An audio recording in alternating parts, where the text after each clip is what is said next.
Well, good morning, everybody, from Coeur d'Alene, Idaho. That's where I am today, just a little bit here to the east of Spokane. And last night, as I was flying over to this area, we saw some pretty spectacular cloud formations.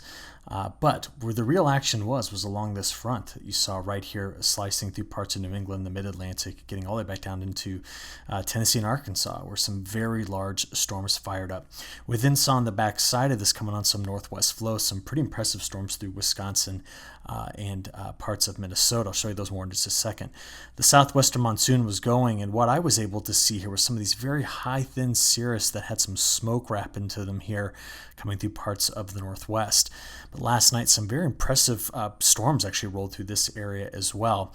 But a lot of our attention was more on the storms in the east. And I want to show you an animation of those storms here on radar just from last night getting into early this morning. Several large complexes of storms moving through this region. But one that really caught a lot of our attention was the complex of storms that went through Minneapolis, right in through here.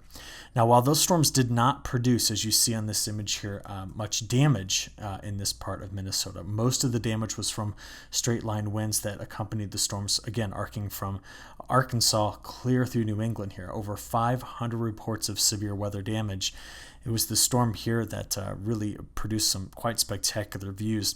Taking my Twitter feed, we're going to go to Nick and Amanda Elm's image here. They sent this out to the National Weather Service at Minneapolis, just showing this breathtaking view of a shelf cloud rolling over the city. I know a lot of folks were able to see that one last night. So as we've now seen the atmosphere kind of set itself up with that ridge pushing farther to the west, big questions we're going to ask is where's that going over the next 10 days? And so our narrative overall in the reports has stayed pretty consistent. And I think this image, which I put right at the top of today's report, really captures what I'm going to be watching for here. A place that's got the best chance at seeing above normal rains is going to be the southeast. We've got stronger trade wind flow into the southeast and weak frontal boundaries, just plenty of chances of getting daily thunderstorms. And the second place is through the Canadian storm track.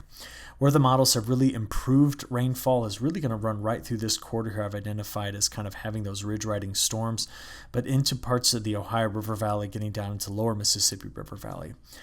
Where we've seen the extreme heat and drought development in parts of the Mid-South getting back into the southern plains and then stretching through the plains is going to be too close to the primary ridge axis over the next 10 days, which increases the chances for them staying hotter and drier, unfortunately, with this pattern. If we just look at this morning's European model and just add up total precipitation, this just plays through Wednesday, getting into Thursday, Friday, and Saturday. So if I rock back over Thursday, Friday, and Saturday, we can see where we're really adding a lot of thunderstorm activity. So it's this corridor in through here.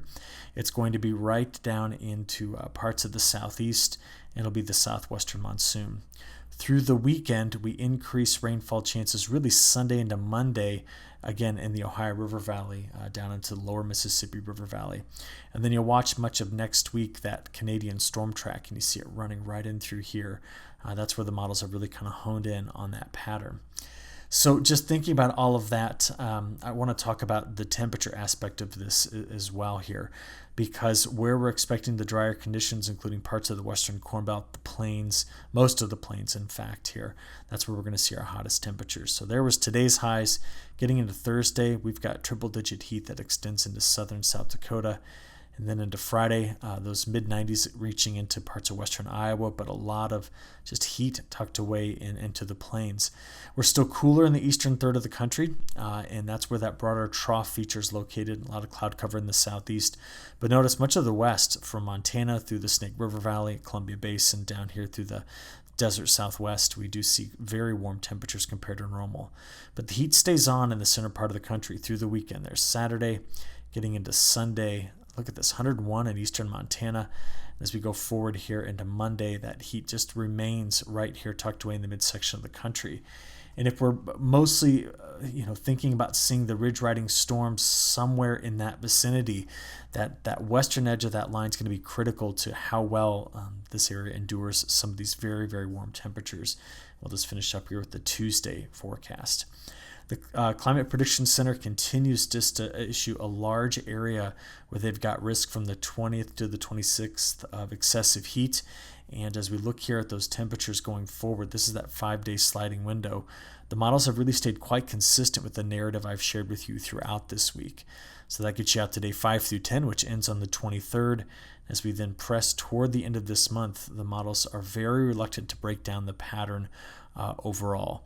As we talked about in yesterday's long-range video, we need to keep a close eye on the Hudson Bay Low and its depth, any sort of split flow in the jet stream in the Pacific, or possibly the development of a southeast ridge. Now, none of those things are currently in the forecast, but those would be the things that could upset the pattern and make this wrong. I just don't have any indicators of that occurring.